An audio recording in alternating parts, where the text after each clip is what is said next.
Beautiful. Beautiful Anne. Yes, hello. This is Frank Ntambi Wayne Balkeza and Shalom 256. Ulire doboze dungi. Hello. Ogamba otyo omukwano oba toyina namba yange nkimanyi kati nga weebuuza oba ddiru kyeno. Omanyi oyagala nnyo ddiru. Abadde amanyi muzadde aleese mwana. Ku the little tailors. Eddoboozi nga liri wansi njagala eri vibe yo gye wayimbye jjo ng'oyimba nakumala nakunaava era wamponya bingi. Oba wasuze oyimba. Oh baba ogamba otya ani wange. Okimanyi nkwagala nnyo Anne Taylor. Emirimu gye nkola ogiraba n'enjiwawo omubiri. Agiraba alaba gy'akasuku. Lwaki ososola mu mawanga? Olwokuba ndi asosola mu YouTuber. Lwaki ososola mu YouTubers? Ososola mu YouTubers fo tusosola wawa Kasuku ye kale. Kasuku yaba byogerako. Fere tuli bantu.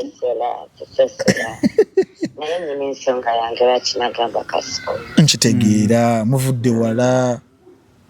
Sina kyekyo. Ntalina ensonga yange lwaki nagamba bwentyo. O baba nenga oli otya? Bulungi oli otya? Ndi bulungi ndi wawo ne Shalom womamwa. Shalom. How is Shalom doing? Shalom is doing well. Kuliko akayimba lihaso zikolera wa. Kayimba ki? Wakubya obuyimba wabaddawo. Zinagadde nnyo kanyambula n'okuba n'entoli. Jovia sitansi mbeerayo buli lwakusatu. Anti kati abantu balaba nti playlist nga yakyuse nnyo. Edda mucenga mubeerewo. I sing those songs. Bulijjo oziyimba naye nga toziyimbisa the same passion and vigor. Anti olaba artist buli wojja. Oyina osoma gundi vibe y'abantu. Audience yabaddewo nga nkyamufu. Nga teyagala nnyo ebyo. Toyinza kubowa audience, you have to speak to them. You get. Ogwekyo kyewo olabe. In the right picture. Yes, tugenda kujja. Kati awo mulabi oba mwabadde wa ku TV. Birabidde kusanyuka. Nisanyuka. Ojenga ku ground mulabe ebitufu yaso. Anti audience webeera nga olaba nga ng'ambaani kabakoe. Waba performing sa vibe eri wansi. Era performing bayinza okugamba this is not kabako. Sasa audience, I'm just giving an example. Nkitegeera mukola naye ng'obulamu bugamba butya ani. Essomero ly'empuuba banange ly'empuuba. Ojompemu ekifo asooka alange essomero lyaffe location directions bali muwulidde bagulawo ddi abantu basooka alange abantu bayitirivu abaliko wano abantu bagenda kulaba.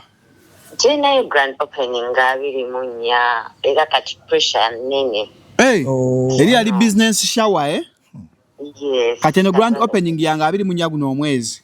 Yes. Katonda yabadde mwene ensonga. Singa si Katonda. Singira essomero banaasi. Teribinawo. Singa si Katonda kakulu myako. Singa si Katonda. Singa si Katonda. Nze lyali linnemeredde ddala nno. Nga bigaanye. Walola ine lijja okuba. Baali beerozaaloza. The views and opinions expressed on this channel are those of the individual contributors and do not necessarily reflect the official policy or position of Shalom 256. Any content provided by our contributors is of their own opinion and is intended for informational and entertainment purposes only. We encourage viewers to conduct their own research and consult with qualified professionals before making any decisions based on the information presented on this channel. Yemwe kikanga 15 nana bateyebase teekayo ajja kukwata yasuza ayimba mami waffe ng'ali mu kuyimba mpola mpola mami Anne Taylor kimanyi gy'oli nga kiyambi wange oli sipeya taya nze mukyala wo waddala n'empisi bweba watalina namba yange tajina nga ate kati yange jana akwata goya jirina mugabanira kuleero twogera bwogezi kwa WhatsApp by the way kuli replying status kagos toko ndekeso ke gweyo asirinda na linda ke gweyo manswala kati mweze ka WhatsApp tugezaako okuba ku masimu ga bami Antaira tulabe nga tufuna side ye tambi ali mukuba but known numbers are not going through and numbers ezimanyikiddwa teziri mu kuyita mnyanga tugezaako banga tukubira Antaira oli ku Shalom 256 is happening bwetugamba Shalom 256 pin doctor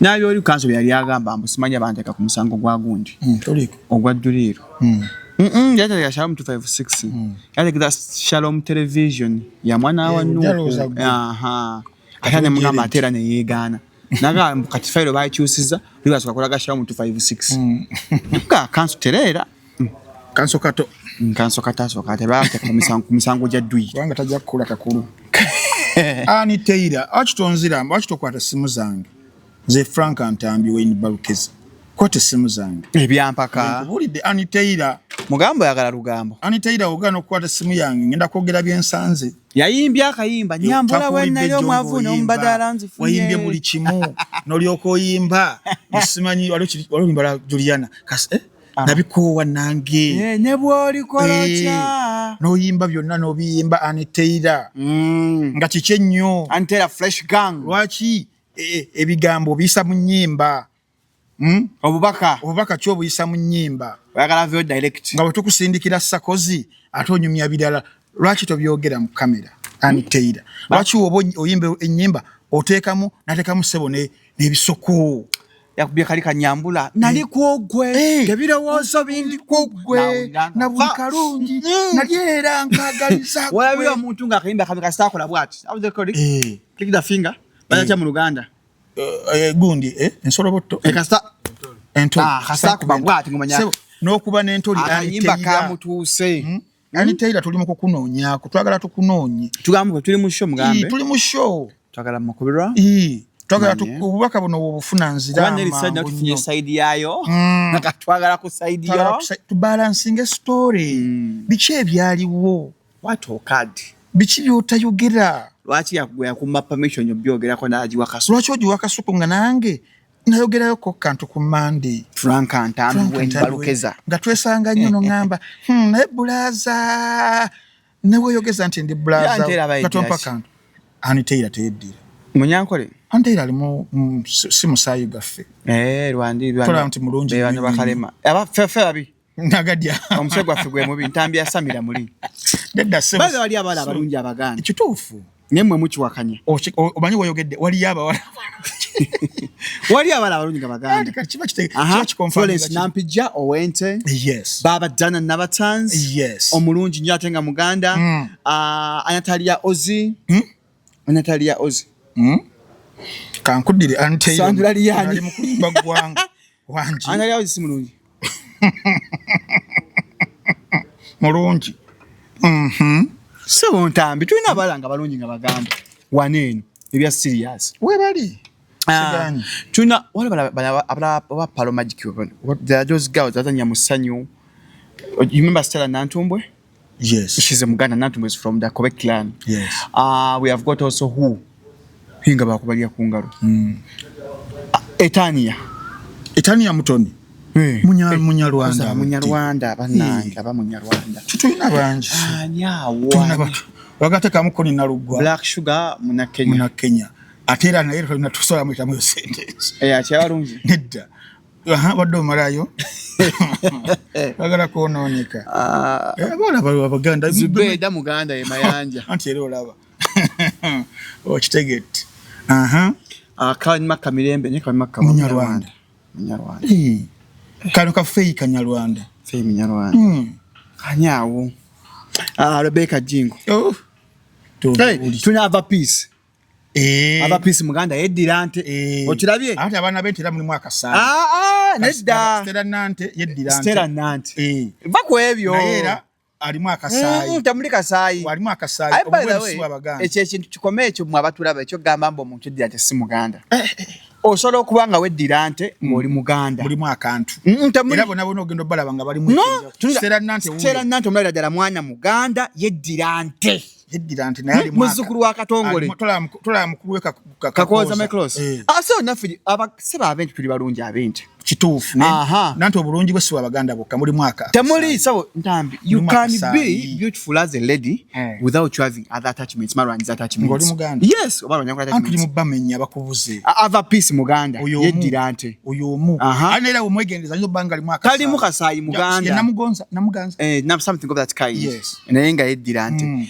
Twagedde ku Stella Nante. Lydia Jasmine. Nkuleetera akafaananyi kedda. Lydia Jasmine kuva dda mulungi. Waliwo akedda mukwano. Kati waliwo abalungi ye ne ssente eri. Ssente erungi ya? Nnyo.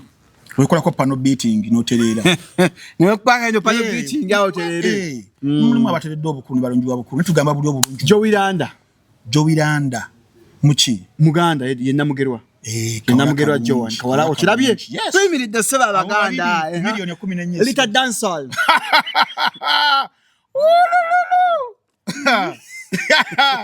Never night. First April. Unakudu abasiru. Ntambi otegeeza ki? Lita dancehall Muganda. Very beautiful. Kituufu. Very energetic. Era.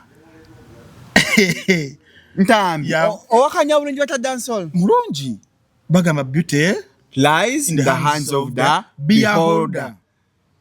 Beer holder. Anya mulalo Aileen Nambilu. Very beautiful. Yes. Aging like a fine wine. Yes. Anya mulala awo. Catherine Kusasira. Kusasira limu akasaayi. Obulungi oba kusasira. Kusasira Muganda. Mami Aileen Namatovu. Kusasira bali batuma kusasira. Kusasira Banyarwanda. Anyway. Bagatuma thing according to Obaka plans that ndakatanda abasasira. Kusasira. Simanyi. Mami Aileen Namatovu owengabi. Bulungi bw'Abaganda abedda. Era obote. Ntambi nedda. Nanti Obuganda abedda. Ebintu ebyo byakola ku top 10 kati Ntambi bitandise. Nze nkubuulira. Bwe bulungi bw'Abaganda abedda. Abaganda abedda. Babanga Mami Aileen Namatovu. Otyo. Tuli mulungi. Obera otyo. Maureen Nantume omwana we Bukanaga. Otyo. Obera otyo. Tosalawo obeerawo oli wa kigero naye nga balina figa Abaganda kyo kyembamanyi okirabye balina figa basiba bulungi ekikoyi ne baggumira n'avaayo bulungi nnyo nafaida nakazibwe kyala Muganda otyo Ruth Kalibala bwanika she's a Muganda very beautiful bakafunayo basatu atwedde abemmenya so tunana abakyala Abaganda abalungi mulekana nayo tukakanya ku radio Sheila Nfa Nnungi omumbejja Antikoni Nalugwa osina otyo agala Ntambi lekerawo ekirungi akulaba ajagala nnyo akulaba kakati gwe byogere ngogera Antikoni Nalugwa manyi ogenda mu feesinga nja mugamba nti ali bwatyo ali Titi Tabel Tendo timu Tanzania kiraka na muhangaza Titi mu Tanzania kwana muli ayimba Oluswahili baluyiga aba Muganda Titi Tabel bakyakya bala abayimba awo jebbi abakyala abali mu new generation y'abatoto Rachel Ray tuamulaba mu who is she Jim eno yagundi bashi Jim yemujemu omuntu ne she's beautiful Rachel Ray mulungi okay another kanacho complex ate mulungi Rachel Ray mulungi Muganda yanzi nakitto nani but what I know Rachel Ray is Muganda okay simanyi nakanwaji weni abantu babuza abadde ayimba kuzina wadi mu kye kyamutuukako Nash otwamulabako ku musawo nze gwe mpito wange musawo that woman abasajja bo mu kiseka ngampeyako ne si anti sliminga mukko yali akoyo obunene batulaba ndozo omuntu abere ne choice kyagala okukolera omubiri gwe simanyi lwaki abantu bakifuula issue waba yasalawa atoninge mukako get is okay I believe bagamba lwaki yekozzaamukko wayinza okuba nga kyeyali ayagala omubiri oguli omungi olumu omuntu guyinza okuba nga gumumenya simanyi kyamutuukako anyways people are asking simanyi simanyi kyamutuuka. Aha, muyimbe kyomulalawo Beka abembi abakyala. Tulina funa bano bapya naye bali Nanti twogera ati ku bapya. Tracy Mel. Tracy Mel ni mugundi. Tracy Mel ni wa Musoga. I swear to God weeyiganga. Tasobola. Kakatona mu ggulu. Tracy Mel ni Musoga. Mwana Musoga akulira obukulira. Nedda mukwano weeyiganga. Muna.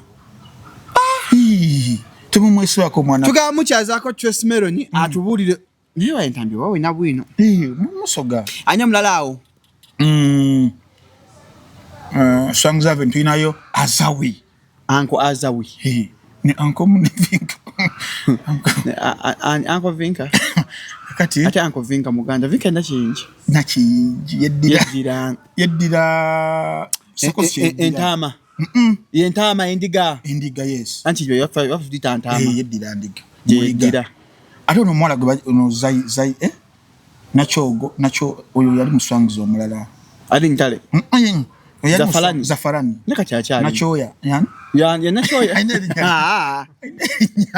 Zafarani muganda. Alina amasa amalungi. Nenga yo omuntu alora bwati Zafarani. Bwe muna abaganda abasinga abakyala. Baba party ebere nnungi. Twala kini eriiso. Abala abaganda. Babatematema. Obo ababa kunnyonnyola. Kine entumbo y'omugogo. Kine dodo y'ebbina. Tujikutemerako gy'oyagala.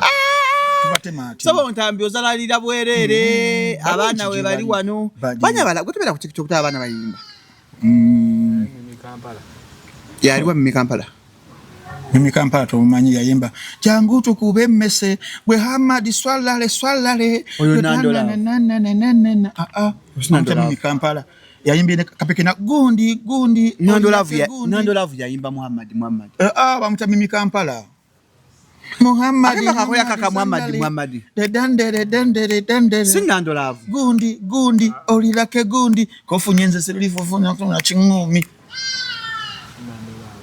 bamuta Mimi Kampala wali kinibera wali akinibera kuva bili kuna Rwanda ate yafide ne sisa yagenye ne bazikirwa bambi kitaro kinibera tutasirako kati all in all abantu from the west to our respect kutandikira nonchivumirira ginda 40 yingire no yingire sabo wano mu central antulina ebyana biyimiridde ebyana biri mu kyalo byakutemere mulaba n'aba TikTok ntambi the girls out there wini wa mami muganda wini wa mami tedira nchima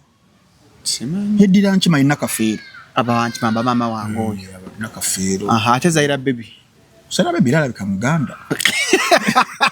Atambia samirira muri. Kirabikira muganda. Akafanya akajjawo bulungi. Akafa abaganda. Wama welcome to 256 is happening we tugamba kaswe kigambo it is happening. Nere kamba buze mngire njawulo ngamba gamba bonjour. Comment tu t'appelles? Ça va bien. Tio Henry. Ntambi you always on the long side. Wafunye spirit yakasuku. Wafunye muzimu gwakasuku omube gutwa. Obadde kumulamu Ntambi ngatambula bulungi mu campaign ya Champions League Premier League. Ntambi no waba. No wagira Bayern. Wagide Bayern. Ne batukuba. Tombo avudde kumulamu. Naguvuddeko nali nyagala Bayern Munich ekitwale. Yarekeni. Harekeni wanga ndi Mungereza. Ade mwagaliza then ku Bungereza tugende nga ku semi final bangule Ballon d'Or. By the way, kina baddenja gala. Yandi badaji wangu. Leka kati awo Ballon d'Or nzo kuddayo wadde mbere. Nze ndi mwagaliza njagala Dembele. Kubanga ku final bagenda wangula Arsenal.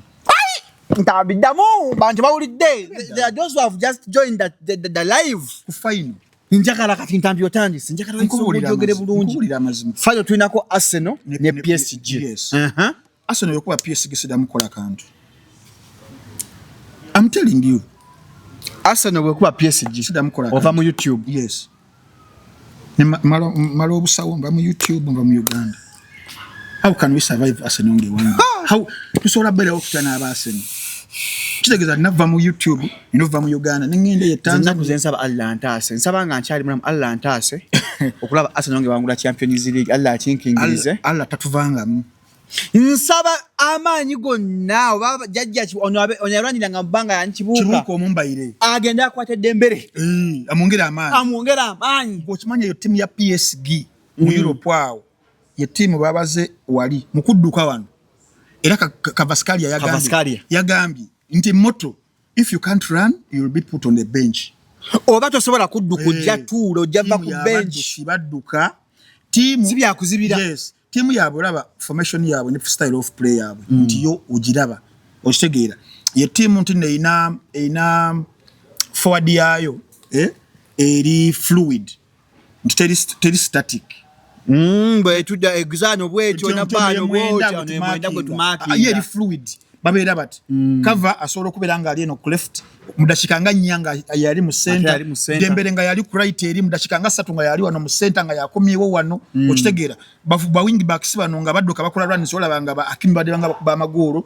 ba midfielders nao nga bagenda bakola forward runs wali nga bateeba tola ba Neves bya kuba Bayern goro ba Vichinya bajja ne bateeba Fabian Ruiz yakomyewo okitegeera kakati yeyo team bajita buzabuza ogamba wankwato ono nga bakuita mukwawo ogamba nkwato ono nga akuyita wano lwaki badduka ono kasabela nga badduse bakoze forward runs ziri nyamujja mbakavaringa Kimi wabela nga yayisemu agenze eri nga Fabian Ruiz ogendayo wanga Vitino ogenda mukavaringa wekityo okitegeera kati ntire badde nzibu nnyo nti buli timu gye kutteko kata ne Bayern bagikube kwa badde yekuba homanda yakuba Chelsea homanda we yekuba Liverpool homanda we ne Bayern kata homanda we yote liike ebyo mpira gwezamba gwego teguliko bino kati ezibye tuli kwawe kyekyo kyesamba kyekyo mpira gwa PSG bayina style nalaje bakola sima bajegendereza kipa wafuna ompira nga goal kick ngaguyisa side ne ya right okitegeera era bwe daguyisa ku side yani ya Michael Olise nga Bayern nge kasuka bweti kadukira no mukukasuka amanyi gwe nagona bazanyi basembera bali no right wali Olise gonna kali nga ba pressingirawo ba pressing aba distributing erije bavudde nga duwa agufuna okitegeera kakati yo team Arsenal yagala wale mwanya yogedde ku tuliyo yabwe yabasatu aba Dembele duwe ne Kavaskali bayogedde mu kati tuli yesinga mu Europe yesinga they've kati team yo nanga ya PSG yesinga no kuteba goals nyingi sawa zino they've scored the most goals though even Arsenal they've conceded the least goals golo mkaga zokaza ku Arsenal attack versus defense tugena kulaba attack gobera gwe attack and defense attack don't just defend what are you defending attack yatukubiranga ngaina MSN ngaina Messi Suarez ne Neymar amanyi gali mu attack ompira amanyi gaba mu attack sibya kuziriza the best way of defending is by attacking kichuba kitusomesa era yakubidde golo mangu dakika 3 neba kuba timu ndala yajja ezina akago bandi kukizaako otulayo kirizo bagano jakula ensobi wali aleke kyakoze dakika sembayo kati awonga kabe kasinge kitegeera nga twatebye golo yo twandigenza mbipena tibyekiziwe ebyo nokukubira bakubirayo ne PSG kichuya kituyambi kati Arsenal yagala okudefending obusajja nabagambye kikanga 2 bijaba bwa amazadde people I want you to mark my words bagenda kukuba Arsenal nenna mwanduke do yesigeme mwogo omusike sina kujikuba kujitimpula kujifugaza kujityobo I want you to mark my words kama mulungi omanyi waliwo mulabe wonga tuyagala afemango awangale alumu obulwadde kati nze njagala nnyo Arsenal nange kati kyali tulumye nnyo singa yavuddewo wano kati twagala ng'essuubi ddene olaba mbuno ku mpira gwa Man City Everton waliwo omwagize yafa oba Arsenal wamuwulidde yafa kuno emirambo gigenda ba mingi njagala PSG zigenda kukola kuhulu aba first aid bagenda kwetala njagala gikaziwe kapa amaanyi gamugwemu musabu yakoze n'ekino yakola ekino kya Premier League ka Champions League agamba ngina mutwala bagenda kuba Arsenal ne namwandu kedo yesigame muwogo ne kachumba Paris Saint-Germain mark my words tugenda katuli ku pedigree Luis Enrique achine emirundi yakoze company ya Vincent achine emirundi 215 n'abantu bagamba Bayani bajimye penalty zayo 2 mwade mkyekubirira nabagala basetinge PSG basetinge Arsenal ekakubeka swazi kirabikane UEFA bwe bagambye abantu wabi handball yasose ne bagamba no si Premier League yandi bade ya second year ya Mendes ne bagamba handball mupena mu box wakirabye nabagamba aba lefu ne UEFA no bako Arsenal baagala etuuka ku fayiro so bagasa kibayani era kikube bayitewo bitanke mabega kitta ne utemekano tebyekyusa gundi abyebakirewe dokarezi asetting retrosad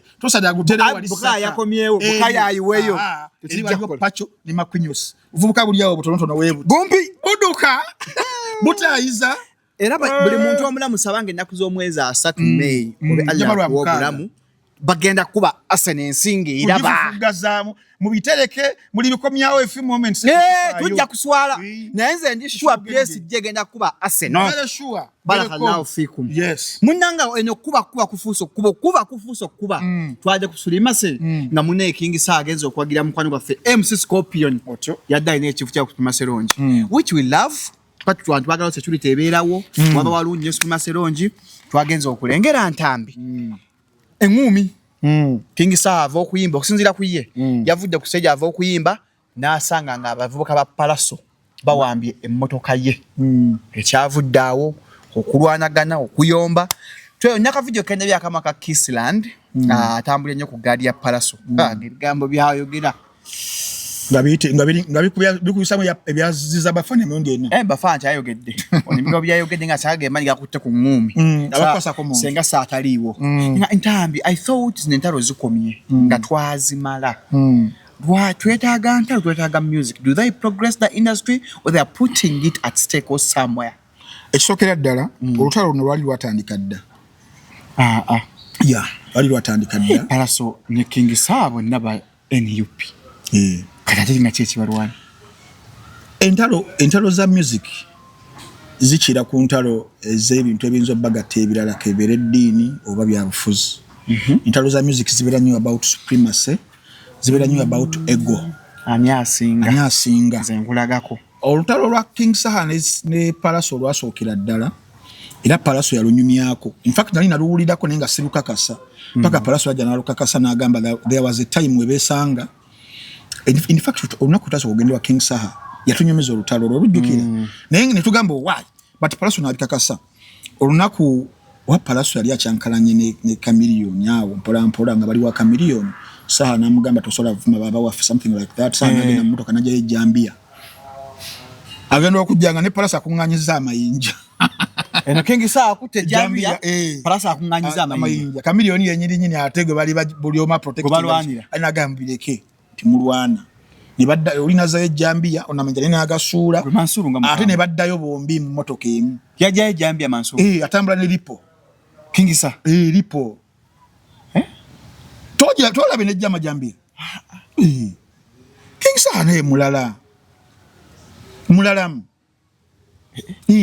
King Saha history we okulira ku nyanja oba yechawa oba kiki manya omuntu okera nagera ne bategi binyanja yekiro mu nyanja ku kaato kanwe okitegere ewo omuntu abatoyina kyonza mugamba nti yatoko mu kasira nga sono muyaga gwe mugusobola okumuwunzika nafa kati omutima gwa Saha guli very cold wabere asazewo katono mu size we kati ate munayo okulwana sibu wagufu bwe bulwana nti oli muwanvu nnyo oli munene okange obwo busajja sajja obwo obutonotono obutyanga busaha wabwasa kakwata omukulembeze wa federation ne kamungumi soko omuyozeyoze omukulembeze wa federation muyozayoza okuzaala omwana yes yebale kusumula ko omukyala neka kuteka bimanya nti alizaala kamukuba kamuse Kasaha kukolaba okitegeera katono mu size naye kaina strong in heart big in heart timo ogwe ile kagamba mva maso okava Saha yekyanga kyangaawo nanga ntambigira pitawo sagala kulinda biddako Saha imba munyiziza sagala kumulabako weeks nga 3 mbanya nti namunyiziza okitegeera kakati olutalo luno nawo mbadde nkulaga nti bali beinako nenga ate bano bonna bava mu academy emu Leon Island mukama waabwe yenyini taata waabwe kajja creating a Germany na Italy performing axis agenda okubeera nga efugachi Europe ngetambulira axis eyo tukwatemu tunyweze kati Chameleone Mussolini yakireta mugezi Chameleone Mussolini kati Chameleone ye Mussolini mu luno lutalo Palaso ehitira njakanya Scorpion Shaba kati Scorpion Shaba ye Hirohito mu Japan Japan oba mutuma wagenda wagenda tabuuza mbwato bakyo kati eyo the Axis eyo kakati Axis erwanagana ne allies yes allies mwe mwali okwegatta okwa King Saha amutwale nga Franklin Roosevelt mu USA America ye King Saha ya America yes president Japan ye Japan oli mulala mu Germany mulala mu Italy kati King Saha ye mu America ye Franklin Roosevelt tuli mu World War yokubiri the allies King Saha takomoko ainako prime minister Winston Churchill okuva Bungereza ye Mudura Mudura Divairo ya tuma Uganda part of Africa era nga minister abera mukaka mu yabera mu bwabulabe nnyo ono mugwangera Uganda mu bayimbi ono prime minister Mudura ne Mark de Aban agenda okubera wano nga Joseph Stalin wa Soviet Union bebasinga dipo za magali wano nenga tebamanya abantu Mark de Aban yasinga dipo ze gali Mark de Aban ne Mudura beba supplying America Franklin Roosevelt King Saha bebajiwa ku byokulwanisa n'abaana abagenda okekeza nyago awo Pest Vibes aliwa kali Pest Vibes ye ali mu Uganda ye mwali mpola naye ate balina omukunji atasera Eduardo Daladia omufalansa brutalo ali ku gwa King Saha yes bali mu allies America yes Mudura mu Ngereza yes Mark de Aban mu Soviet Union commander Russia President Joseph Stalin Yono Mark de Aban ye Eduardo Daladia yali omufalansa webale nnyo kati Yanga Mulo ye Chiang Kai Shek yali mu China tawo rwamanyi lutalo lwetulimu kakati eyo the allies ngabayina nabakago abomukaga abalala bakirira wansi ba Pest Vibes eno Pest Vibes zikate Pest Vibes yali kena mu the Axis oba ali wonna kati yabeera awo bwatyo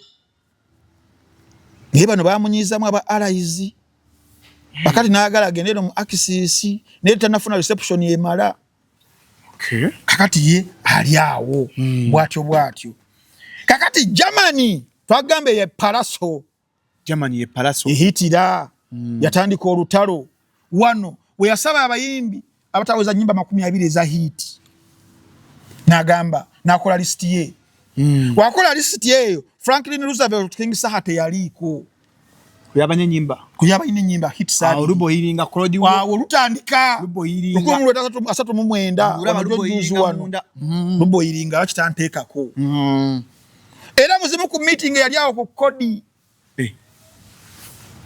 nzeke nyini nasanga president Franklin Roosevelt nze ndi UN osanga King Saha yes Roosevelt yes ngali mu meeting yakafubo ne Winston Churchill Mudura kunsonga eyo olabo mwana wazalawa ngalo kisina nyimba abiri amugamba tandika okutegeka amaje sawa kantu nzo kuyingira olutalo wawula ebyokulwanisa esawa yonna tuyinza okutandika olutalo era yali ku simu bwati nakubira ne Mark de Aban wa Soviet Union Joseph Stalin ndi nawe wawula sawa yonna lutalo mujeye mgimira era luno invasion ene yasooka eno Palaso Hitler jatandika je bayita Blitzkrieg kigambo kya Germany ekitegeeza lightning war atandika olwo akasukala du bachita bacha lightning war Blitzkrieg tuwasoma history wali mu science ya mutabula madagala tunga tusoma world war Blitzkrieg Blitzkrieg kakati awo USA dogera wano ku Roosevelt King Saha bwatyo nadikire alingo olutalo kuhitira Germany narugulawo kabikuse nirusuko nebera nga luli mu kolodi bulemu abera ku live oyo muganda wange nenge ekiri eno underground bulemu wabula bya kulwanisa watyo King Saha US Franklin Roosevelt na launching operation yibaita Barbarossa yajironchinga baginda Dr. Bossa kulabodi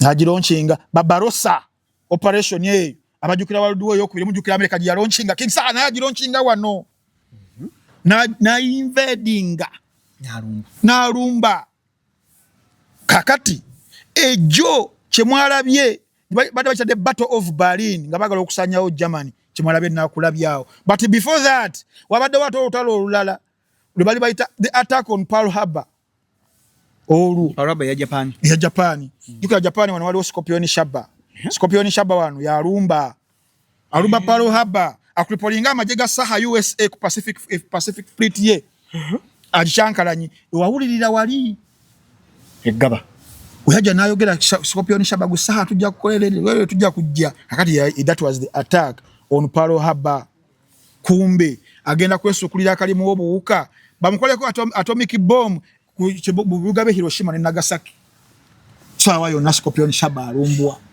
bagenda mukubako bomb kakati mbadde nkuzayo ku the Battle of Berlin eyo gye walabye nakulabye era nga baade bagala kola the final collapse on Germany Hitler Palace chovolaba ndi baze betegefu tuonekera sekulekera era gye byagweredde ng'omujasi Namigi owa Palace kigambibwa mbu yafumitudda mu kabedobedo bamukubya kabedo yamufumita ekintu namuyola tasulewo tasiibewo uyo amtadde mu motoka ya bbulu ya Palace bamututte biwala ttaka bayita blue baby kakati otujjidde ku mpewo olunaku olwaleero ng'amagye gonna bagagambye side ne side musoke musigoyinge silent musoke musirike tugenda mu retreat kati kuwulira mulaba era bonna bali mu retreat yonna gye bali kati mukuwuliriza omulaba avaawo webale nnyo Franklin Roosevelt saawe yaze nakawuka teyasuze mu nnyumba yasuze ku muti yasuze ku muti ne binoculars tebalumba Hitler talumba nga kye yakola e Europe wano nga ghetto speaker aliwa yalabidde ghetto speaker aliwa zetalo waliwo ono waffe Mustafa abadde matu gaye Mustafa ola mutawo luno Mustafa waliwo ono omulala Chris aliwa waliwo Samikulu yabaddewo Samikulu bambisi atalwa ayinza bakusaha musajja wattu nani waliwo nakola bwati bububu omuyimbi saagwe yabakolabo chance katende babaddewo kati abo bali ku administration ne waliwo gali amagye saha alina amagye nawe oli mumagye ga saha nze ndi wa UN wankuyanga gyokivugwamu ndaba UN na saidi ndi wa UN nze nkubulidde entabalo z'abantu kati nabyo kyongera ku industry entalo zaabwe zongera ku industry matugenda kukyokongera ku industry kisinziira how you look at it one which perspective yes industries umanyi wabawo ebyokuluzinga n'ebyokuwininga entalo tukirize batugaane zongera ku industry ate zikendeeza zongera kate zikendeeza waliwo ebintu ebimu nga it is both zongera zikendeeza big ne paaka teyaba kugenda mu ntalo ze bagenda mu hip hop teyali great kuyakulira ne attention gye yafuna east coast west coast antolo abuza to which extent bwebo obuzibu nti tunalinda mirambo gye male kugwa oba because big ne paaka bamala okufa nga abasse abaddako ne bagamba Wolan tukakkane enfa y'aba babiri abamu bagamba yali mu CIA nti assassinations ezo zali from abamu those are the conspiracies nadala ku nfa ya Park because Park yali atuse kiseera nga eddoboozi lye nga olaba Bodwine saawa zino akwaye teyafuna akaseera kesimbawo but that revolutionary voice nga challenging a system kala nga avudde mbina y'okulwana ne big kala nga nyimba zikuba zambuka eri waggulu bana abaisa ku pia 1 kakati otugende Jamaica era entalo ezo zo zamala emyaka ate miyitirivu nadala olutalo olwa second generation ng'ovudde ku bali ba bounty killer banjo man no bounty bini ababedda abo ntugenda ku second generation eya Mavado ne vibes abo bo lwamala emyaka egiwerako era abananga befumita ebiso ku ma street ebyaddala government ne luyingiramu ne lugaana omundo gwasooka ne luyingira ogwokubiri ne lugaana sting commission ne basteeka ne bigaana paka vibes cartel moment of madness we yajja assa omuntu uyo agenzebwa mu kkomera Mavado adduse dansal wa Jamaica teyaddamu kubeera kyekimu yagwamuko yakirira decline yaliwo ate nga nyo batodde omujamaika asinga omukyala Spice ndozo olaba n'ebizibu byali mutali n'okutambula buli wamu akakasa abantu tinojja bamutadde wakatikkiro ntambi noyomba omutima omubi si mutima mubi tambi ekolyo nogenda ku x not twetinga bamutwala bakye double standards wanga natwalayo puzzle katikkiro ne yekweka nga katonda mu tambi kinyenye I tell you nati mwagenda babiri I tell you teatwa reception mwali babiri era ngisonga gya abantu suwemula musajja yange dali ntutte Spice awemula nnyo tera musinga kwemula mu nsi yonna but munange because olulimi patwa oluganda na promotinga tourism kituufu yagenze namugongo n'akabanga babudi story abajulizi kituufu yasinkanye Cindy gwade gombo sinkana ani yali yegomba munne Spice nga yegomba Cindy diamond PR at hand ani yegomba munno sinkana yajja ku Sunday show ya bakuti ya mukaga nako setedi muyimbi alaludde wano nga promotinga kivulungu Mr. G ate Mr. Giro laba gwali muzigo ntera teri ya mufuna mu yabitegera okitegeera but okumaliriza ensonga eri nzija kuya Spice eya King Saha bade ndi mukudda mu kibuuzo kiri bade ndi Jamaica nti dancer ya kam okitegeera yasigala kyekimu mu Uganda wano intalo za Chameleone Bebe Cool ne Bebe Wine twizo government ze elevating music but ezabwe zizinzo okubeera nga zalimu strategic bazi balanga nga bayinza okweyisaamu eggaali biki then enkera studio neeruma nyini tufuna ku nnyimba industry neetambula so entalo wakati mu kubeera walina obbawo ne music nga zitambulirako naye nga teziri plain tezitambula zokka yes kati zino zituli mu kulaba ziri mu kutambula zokka industry eba tefunamu tewali muziki fe abamawulire tufunamu because tubyogerako naye kati bo nga bo baba tebagenda kufunamu and bikiriza obagaana ne mu kaseera kano nga there is a crackdown gye bagala okuteeka ku bavubuka abakola amafujjo n'emisango gye bateeka ku baana bijambia one of the artists agenda kuteekebwako ekintu tajja manya nagye kiyise one of them okumukkakanya sina kindi omusayi ogenda okuyiika tetumanyi mwana kyagenda okukubwa afe okitegeera so that is my biggest worry senga zibadde strategic nga za vibe nga bamaana be meeting ekyaga kale kyatukoleyo kanonga bakamiriwe bakolanga batunyumizanga bunga bamanya guyita wanonze mpite wano guyita wanonze mpite wano guyita wanonze mpite wano before you know nga babe kula koza bato nani ni Bobi Wine ne bafuna sente milioni bisatu buli omu almost oba 250 whichever amount ne bafuna okitegeera ne kati bana abafa abalwana sawa zino what is the end result TikTok live okitegeera tebafuna so zali kinyumidde nnyo nga waliwo end goal nga ya creativity hopefully eneegendawo but okudda mu lutalo nyini these two ovudde mu bide byensoose bonna bamaanyi in terms of character personality mafioso gundi ezo bonna akati tumanyi empiga tejja kumala kyalo tumanyi kigenda kuddako bwino okubawo intervention y'abakulu batuuze bano bagaba naye olan mukakkani palaso tagenda alimu olusayi lweri si lusayi ali mu background yeri yagenda mu America ya street ku musiba gangster life embozi nayo terikoma tejja koma yalumba omuntu misana ku macha abo dimna tugamba ekyamusibya abako ebyo tagenda oyo ne saa nayo nkubiri ne tagenda akati awo bona ba mafia baddala basa palaso yatulako bwa mafia bwe natwali tuzaliwo mafia yali origin bane yabulirawa simanyi okitegeera kati palaso yabadde undisputed mafia nga ekisipiya kirina ejo bamuggyeko win saa yamuggyeko win kati alina okujulwanira ekisipi kiragenda tajja bireka revenge jagula bade revenge of the pumpkin head oyina kwa million na yera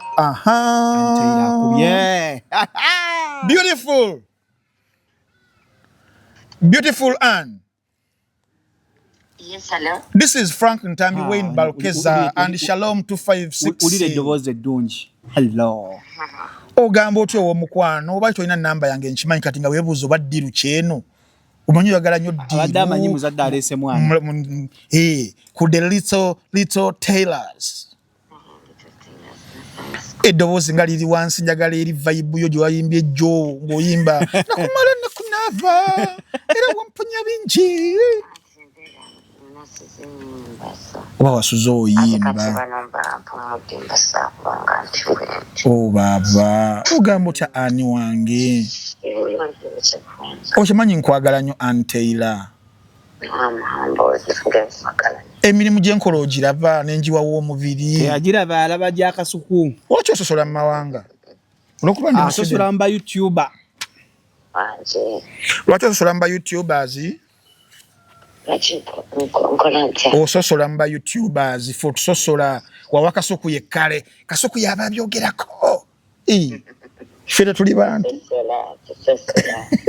naye nyina ensonga yange lwaki nagamba kasuku nkitegeera muvudde wala sina kyekyo nina ensonga yange lwaki nagamba bwentyo obaaba naye ngaoli otya tulungi oli otya ndi bulungi ndi wawo ne Shalom womamwa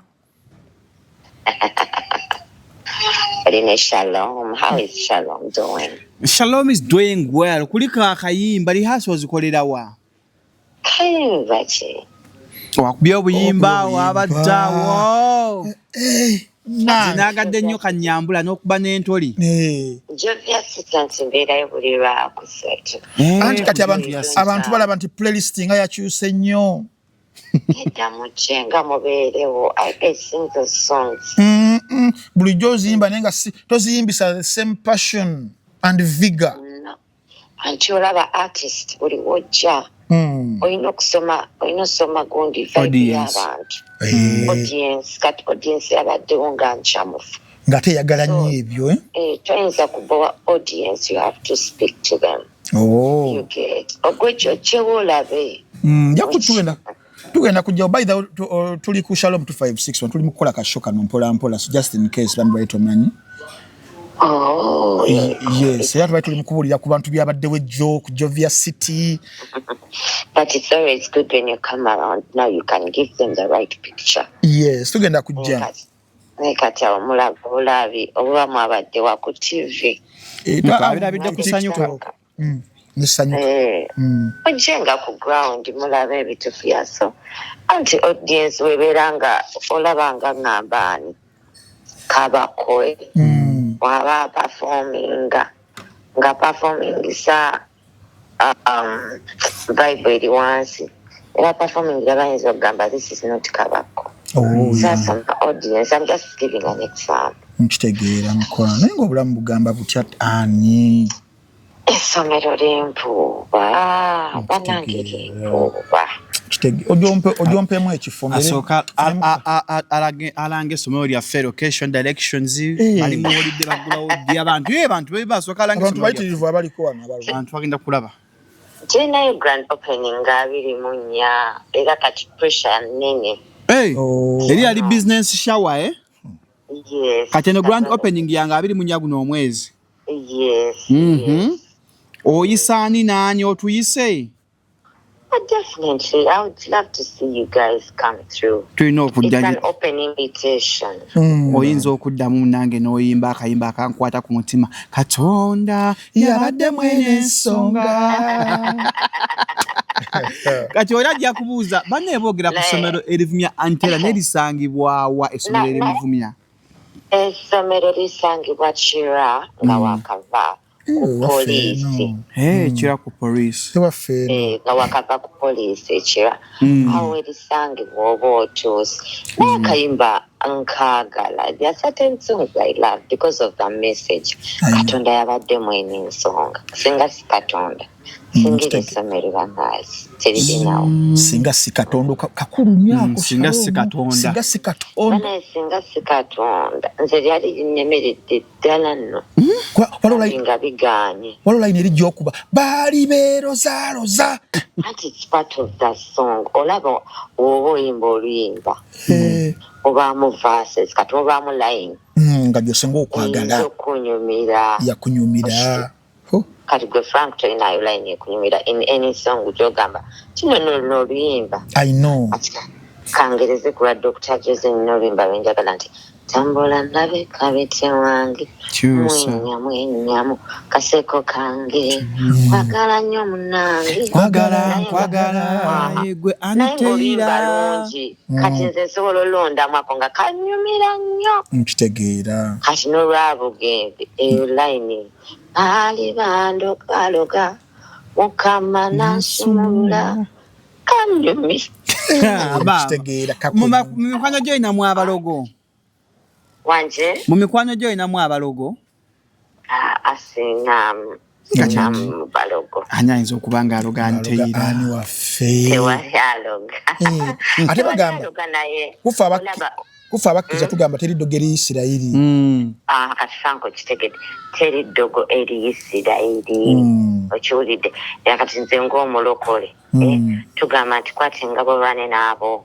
Zaburi 3:5 wakana n'abawakana nange kitegedde teri ddogo eri Isirayiri naye pasita yayimba baali bandogaloga kyekigambo ekiri mu luyimba unless oyagala nti gwe kyakukwatako nnyo kuba olaba nga byewayita bandogaloga kisobola okukiikirira baali bannemesa era nga banya enjizi ze baggala oba bakayiya kino nga bakola kiri mune bamanyi otuggalira enjiji naye Mukama n'azigula kubanga gwagula enzigi ezaggalwa n'ezange ziggula leero okitegedde ati ndi mulokole munno enagambye mulokole munnange twandiyise musaayi gwa Yesu ndaba akayimba kimanyi gy'oli konze gwe kiyambye Tanzanian eyakaleese era olaba playlist mwade mwagikoze dda kusanyuka No. You better just vibe. If you could go Sandralian yalisa kayimba. Ate wetuba tukolaawo to relating an audience. Nebiri mawulire. Saba. Watukubana kano. Bambi. Wamugana basoba ku buchupa abantu. Waliwo yasabye akamujjawe. Alwa. Nti mu audience mulimu yasabye akamujjawe ne mukamuyimbira.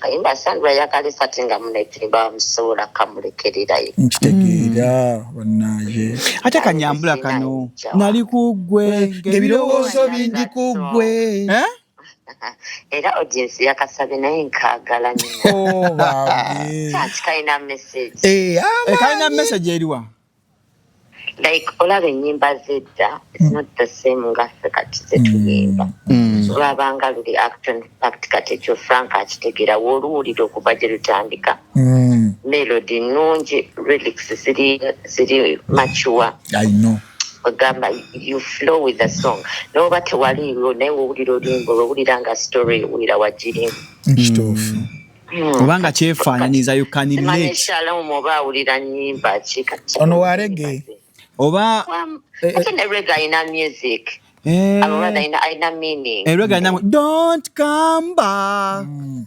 akatara Swahili like you have me wrapped around your little finger ochirabye Ani is talented very talented Ani ekisembayo esebo banaye ani emikolo gye tuwulira gyaddi ejani eja 24th okugulawo nedde gye twagikubuuziza ani waliwo gye tuwulira naye temutulyako emmere ani mikolo ki waliwo emikolo gye tuwulira tugamba naye totulyako emmere amakanzu gaffe magolole ate mbadde simanyi twali emikolo naye bwe kiba gyegiri nange temundeka kanfune Gomez anje njagala okubuuza like for your mental health bine ebigenda ku social media ebitambula tebikuaffectinga mugwe ng'omuntu no they don't wow you're a strong woman they don't lwansonga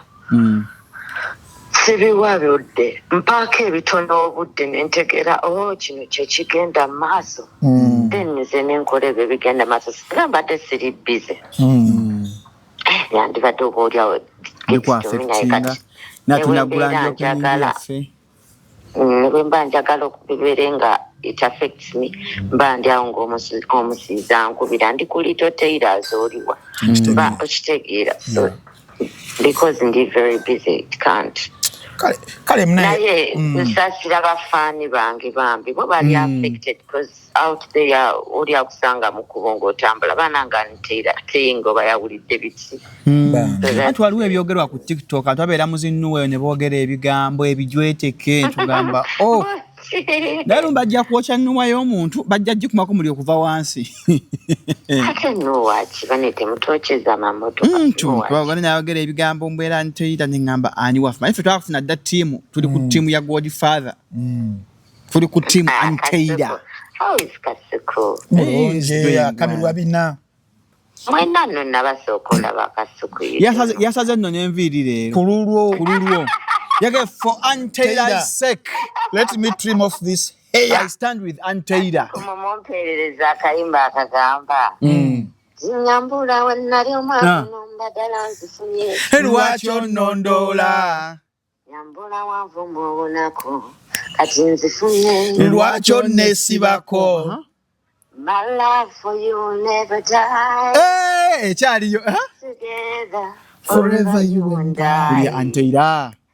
naye nondeka ng'ogenda weebigula n'abazungu. N'abakadde? N'abazungu abalina ssente tekawo bazubeeda. Abalina ssente? Mpulira balina muno obumundu. He used to be my guy. One and only to love my way. Naye Anye obubaka obuyisa walala. Nkugambye. Oyogerera mu ngero Anye. Tusomera mu bbaasa.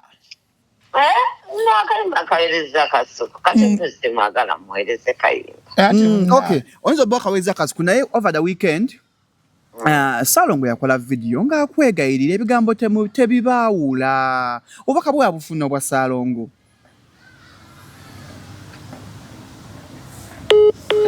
Tawulira. Kakati olw'ensonga eyo ffe kasita tukozeeko kye tukola. Tukoze. Naye gwe asembayo. So kwatona ayinza obba mugagga wange nagenda okumpa ssente.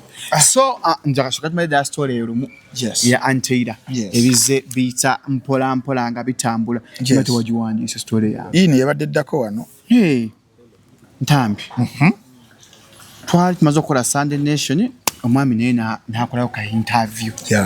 Nga yalaga ayagala kutaasa family ayagala mukyala we. And then some people were shocked because nsoma comment section nabagamba bukibanga kiri bwe kityo lwaki yawolereza mukyala we n'asinga kwetondera oli omugagga we.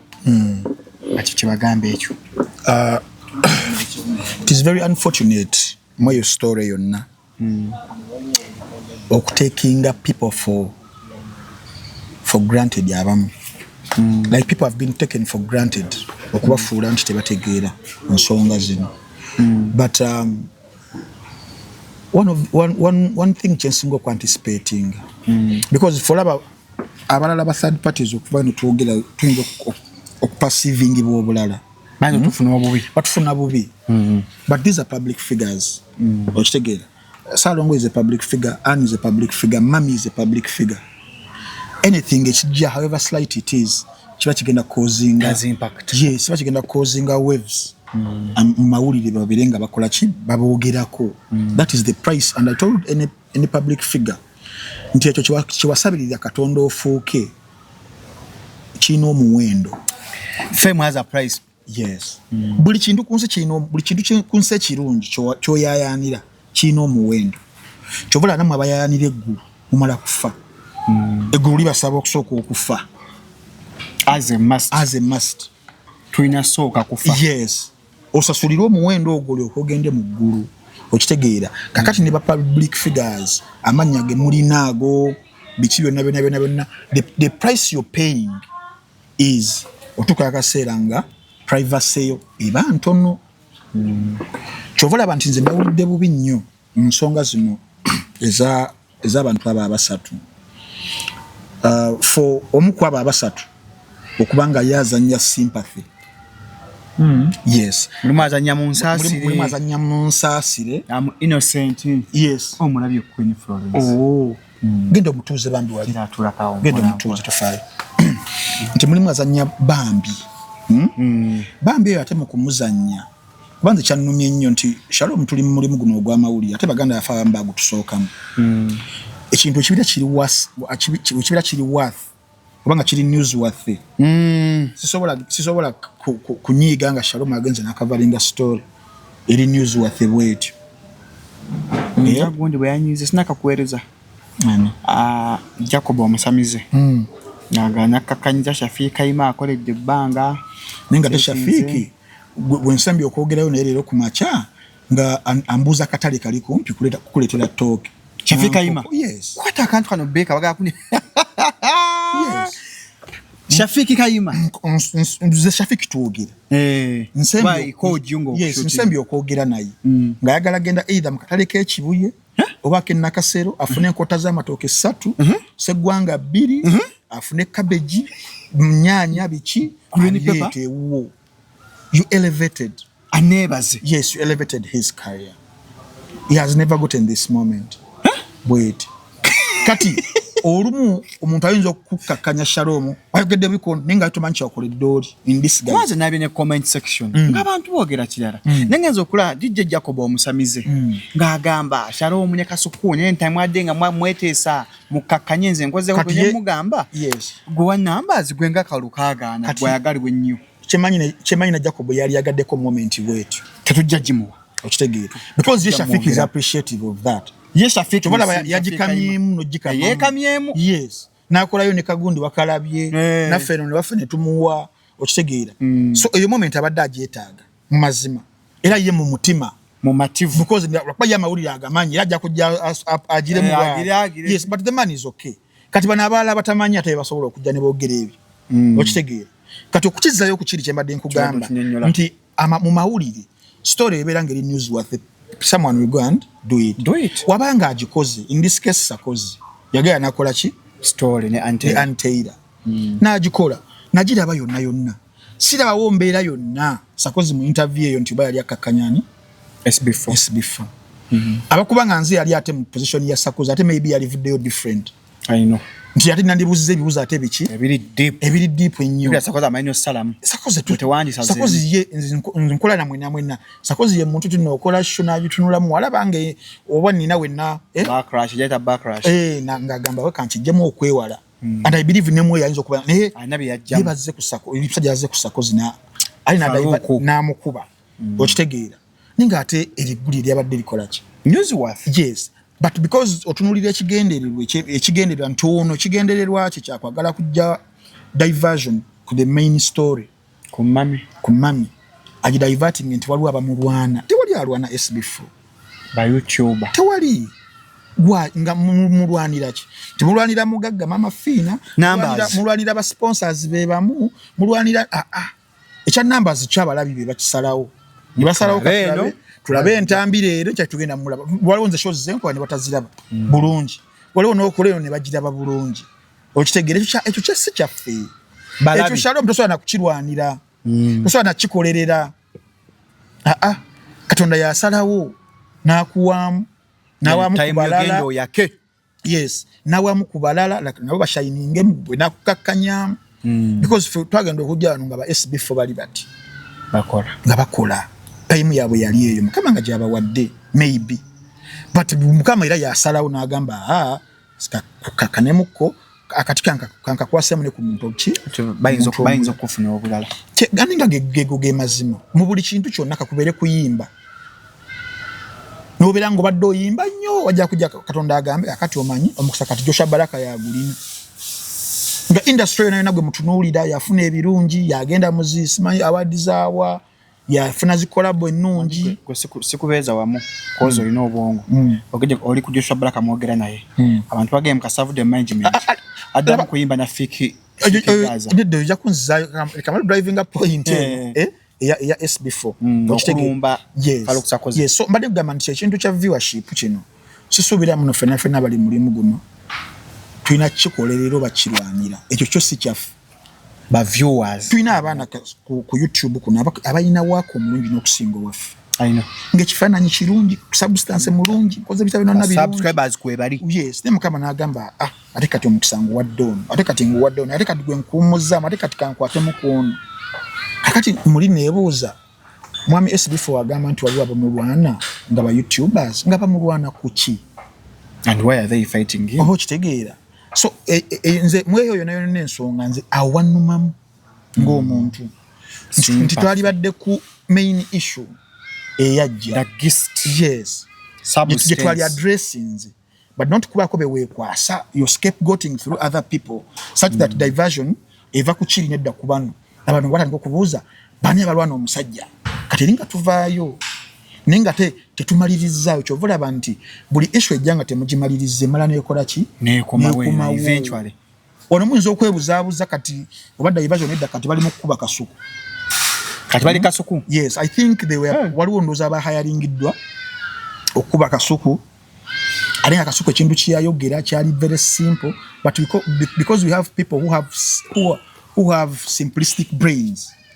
Yes, obwongo obwamo Munguba who can't manyi Shalom mpulira nnyo obusungu nga waliwo ensonga eriwo someone nagana countering ensonga na countering omuntu njagala nnyo omuntu ankube nenga akuba kyenjogedde so sikuba personality nga gwe muntu ambi ayina omutwe gwego tegugenda kutonibwa tegugenda kukweyonge gwego ati abalumba kasuku bavudde mu kulumba ensonga kasuku jya balumba ensonga ya kasuku kati balumba personality balumba kasuku nga muntu kati mu bantu abategeera tetuddamu ku debatinga naawe tukuleka bulesi mu bantu abategeera nze omuntu attackinga personality attackinga nsonga simu zaako kigere era kasuku namukubidde simu ne mugagwe buli akwatakinga attackinga gwe tomuzaako wabula jira ku nsonga gwe wajidde ku ye muddemu gwe wajidde ku nsonga debate because ensonga yaliwo yali nti lwaki ba mukkiriza ombanga ddala omwalo ani mu mwagala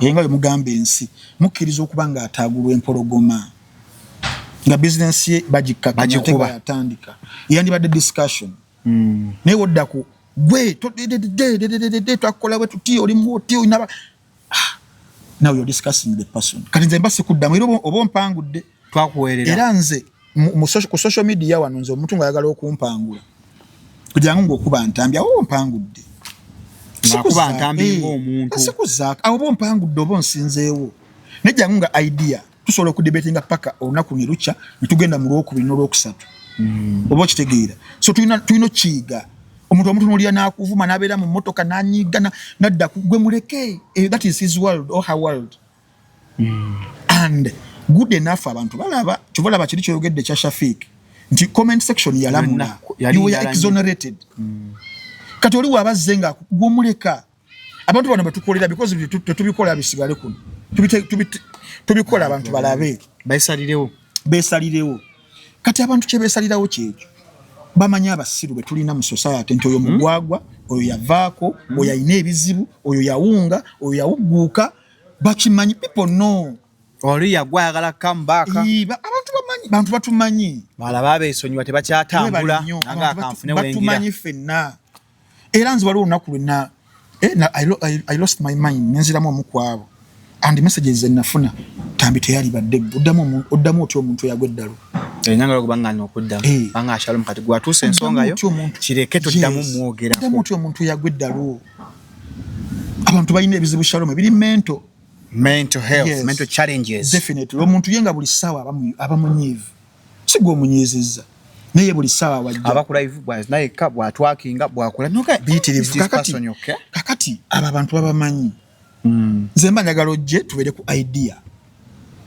what is the debate about why is the woman being abused she's being abused because ABCD just discussing age but otukivaako when yali Gregory Mugisha muntu yalina nagamba the biggest problem we as Ugandans have we minor on the major issues and we major on the minor issues tuva ku nsonga ennene eziri major tazifaako netukwata ate ensonga ennaffe ennyo netukakazimbulukusa bwe buzibu bwaffe nga Ugandans yabulaba yes so ensonga ya Anne nze nsuubira kwaba abasatu babadde ku kyokunywa beeka bafunddeyo ka juice bakoleka order ya juice kwaba abasatu Anne Salongo ne mami kwe kuli amanye ekituufu and it will just be a matter of time omukubo ayogere nyawo suggest engeri mami gyatwala Salongo okuwumula ko yanne Salongo yanyitaddeko ka ticket naye n'agenda tekikola kityo because waliwo kyetutamanyi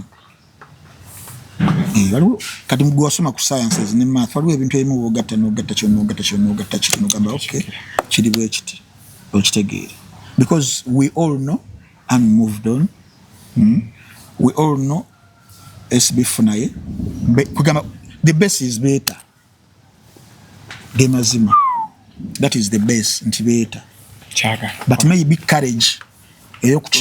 Official kuchogera yetanaba kutuuka kuvonna nti bali mu kwebuzaabuza bali mu kukola ki batajja kutuuka but niwe nebereetu sebebeerawo mu bulamu bw'ensi Shalom si banabeera basoose bintu bigaana olumu bigaana those are challenges fena that we are out okubanga tufuna mu bulamu bw'ensi naye kyembadde nzijagala kiveewo ze blame games ku bantu abalala ze diversions ku bantu abalala ze attacks ku bantu abalala insults ku bantu abalala aboogedde ku nsonga the core issue. Let us discuss the core issue.